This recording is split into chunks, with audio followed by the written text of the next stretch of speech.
Okay, we've got the super spooler here. I'm going to show you how it works, put it through its paces, maybe give you a couple of hints and tips on how to use it.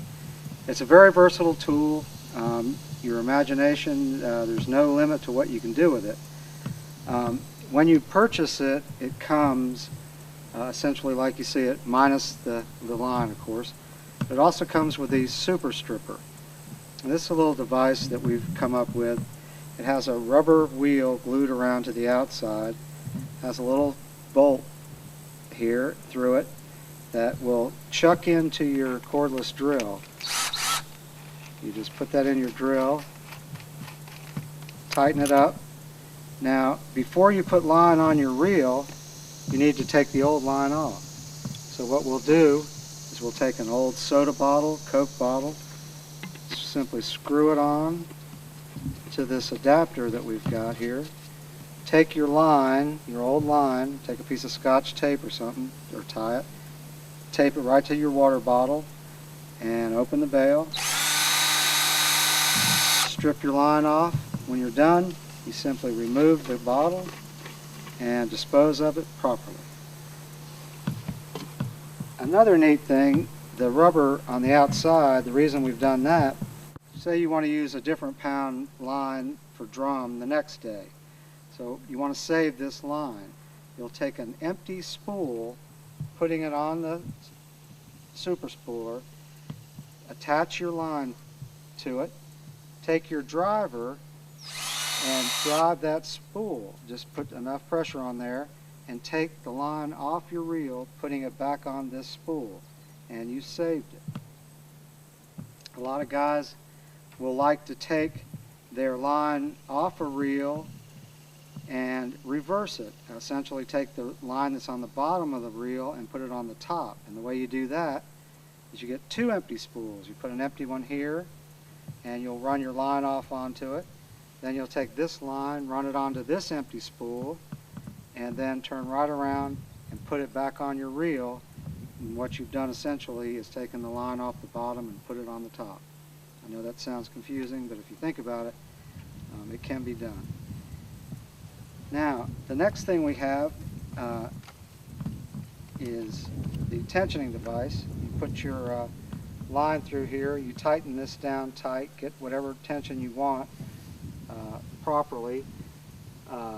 And for bait casters and offshore reels, I recommend taking a rod handle, old fishing rod, if you have one laying around, cut it off and use the reel seat. This way you can get closer to the line spooler to put your line on. You're not whipping that rod around. You don't risk sticking the tip of the rod up into a ceiling fan or poking somebody's eye out while you're in the house. So I recommend doing that. The next thing we have, we sell as a complementary tool to the line spooler, is a spinning reel line winder. Now what this does, it allows you to take your spinning reel spool off your reel and chuck it up into your cordless drill and put your line on in the proper way, in the manner that the line manufacturers recommend you do it. And to do that, you simply take your spinning reel and unscrew the drag tensioner nut, take that off, remove your spool, and then we'll take the line winding tool, which I have right here. It's more or less a universal tool. As you tighten it down, it expands, and we make them in a small, medium, large, and extra large to accommodate just about every reel that's made. And what you do is you take your spool, put the adapter in there, hold it a little bit, tighten it down till it expands. You got it tight, and you will take and chuck it up in your cordless drill, or if you're really brave, you can use an electric drill. And get it chucked up and make sure it's going in the right direction. And we have the tension on here the way we want it. We have this tension properly.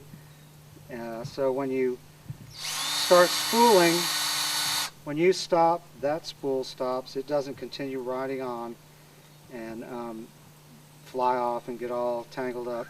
You can simply move the drill back and forth to load properly. You can put it on high. I had it on low speed. If you really want to go, you can go fast. And for braided line, you can really put it on quick. A lot of guys are getting into jigging, deep water jigging, and they want to use braided line, and that requires a lot of line and a lot of cranking. This way you're putting it on the proper direction and the way the line manufacturer recommends. And as I mentioned before, we make the adapters in an extra large, a large,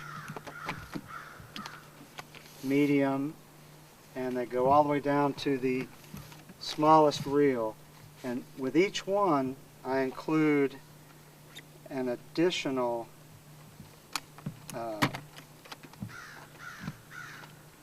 collar, which gives you another range in the sizes of reels that you can use. That allows you to go a little bit bigger, so it covers a wide range of reels. And in order to buy one of these, you simply measure the diameter of the inside of your spool, and right on the package it has the size range that this particular winder will accommodate. And there we have it.